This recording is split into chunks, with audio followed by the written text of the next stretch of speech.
Welcome guys, welcome to another video. तो यार तुम सबने हैरम एनीमे तो देखा ही होगा, पर आज हम जिस एनीमे के ऊपर बात करने वाले हैं तुम उसे ultra pro max ultimate harem कह सकते हो। अबे फोन बेच रहा हूँ क्या यार। तो मैं तुम सबसे एक सवाल पूछता हूँ, एक हैरम में मैक्सिमम कितनी लड़कियाँ हो सकती? तो सबका जवाब शायद से, मेरे ओपिनियन में शायद से 9 या 5 होंगे।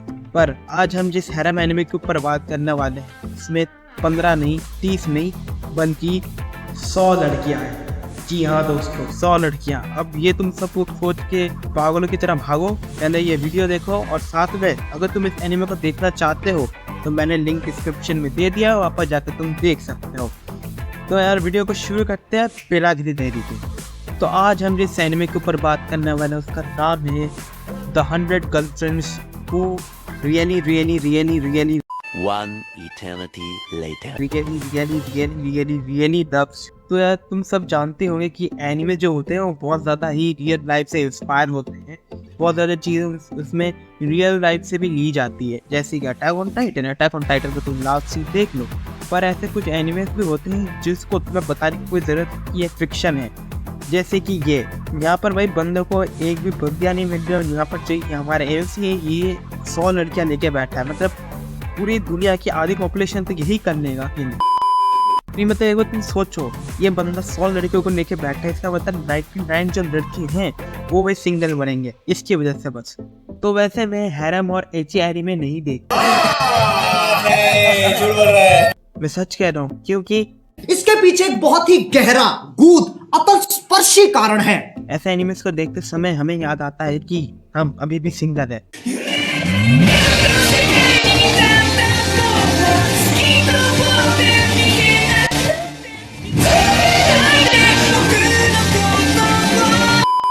तो एनिमे की स्टोरी के ऊपर बात कर लेते हैं। स्टोरी की शुरुआत में हमें दिखाया जाता है कि जो हमारा एमसी है रिंटारो, वो अपने मिडिल स्कूल ग्रेजुएशन के दिन एक लड़की को प्रपोज करता है, कन्फेस करता है, और वो जो लड़की वो मान जाती है। एनिमे खत्म हो गया, बाय बाय।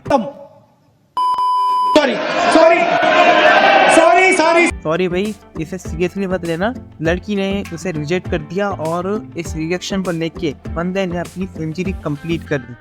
कौन सी सेंचुरी? 100 बार रिजेक्ट होना, वो भी इन अ रो। मतलब ये जो बंदा है ये 100 टाइम्स रिजेक्ट हुआ है इन अ रो। अब मुझे तो लगता है कि ये जो बंदा है ये रास्ते में हर दूसरी लड़की को प्रपोज करता है। नहीं मतलब सच में इस बंदे को जितनी 100 लड़कियों ने रिजेक्ट किया है ना, उतनी तो भाई मैंने आज तक किसी लड़कियों से कभी बात भी नहीं की प्रॉपर वे में। पर सच में यार इस बंदे को ना इस काम के लिए नोबेल प्राइज तो देना ही चाहिए। पर अगर तुम सोचो, न्यूज़ में इसकी खबर आ रही है कि इसे नोबेल प्राइज दिया जा रहा है, कैसा होगा? One eternity. नमस्कार दोस्तों, आप सबका स्वागत है शानदार न्यूज में। और हम आ चुके हैं लाइव रोम से। तो हमारे सोर्सेस से हमें पता चला है कि रेंटा को नोबेल प्राइज दिया जाएगा, और ये नोबेल प्राइज दिया जाएगा उसे 100 बार लड़कियों से रिजेक्ट होने के कारण। वैसे आप सबको पता है कि ये असली खबर नहीं है। खबर तो ये होनी चाहिए कि उस नोबेल प्राइज को लेने के बाद बंदे ने रस्सी और कुर्सी को देख को इसके पास आइडिया आया कि नहीं आया। तो दोस्तों हम इसके ऊपर लाइव अपडेट देंगे, आप देखते रहिए शानदार न्यूज। खत्म, bye bye, tata, goodbye, गया। तो हर बार की तरह कोई बंदा अगर रिजेक्ट हो जाता है तो वो 2 जगह जाता है, पहला टी स्टॉल और दूसरा भगवान के सामने नोबिता वाली हरकतें करने। तो वैसे ही यहाँ पर जो हमारा बंदा है वो भगवान के सामने भीख मांगने गया। कहाँ पर गया? मैच मेकिंग श्राइन पे। वैसे सच में बताऊँ ये असली है। अगर तुम लोग जापान जाना चाहते हो तो ये देखो मैप पे मैंने दे दिया, वहाँ पर जाकर तुम देख सकते हो, ठीक है? तो तुम लोग वही जापान की टिकट काटो, मैं भी आ रहा हूँ और मुझे मेल कर देना। तो भगवान के सामने भीख मांगते मांगते भगवान उसके सामने आ जाते हैं और उसे सोलमेट के ऊपर बहुत ज़्यादा लंबा चौड़ा ज्ञान देना शुरू कर देते हैं। तो मैं तुम्हें ये ज्ञान बहुत उनकी तरह एकदम लंबे चौड़े भाषण में नहीं दूंगा, बल्कि एकदम सिंपल दूंगा जिससे तुम्हें भी समझ में आ जाए और मुझे भी समझ में आ जाए। तो सोलमेट है क्या? सोलमेट तुम इसे एक डेस्टिनेट वन या फिर डेथ वन कुछ भी कह सकते हो। इसमें कहा गया है कि हर एक लड़का और लड़की के पास एक सोलमेट वन होता ही है, जो कि डेफिनेटली 100% एक दूसरे के प्यार में पड़ेगी अपनी पहली ही नज़र में, ठीक है? और हर किसी के पास एक ही रहता है। और अगर ये जो सोलमेट वन एक दूसरे से नहीं मिलते हैं तो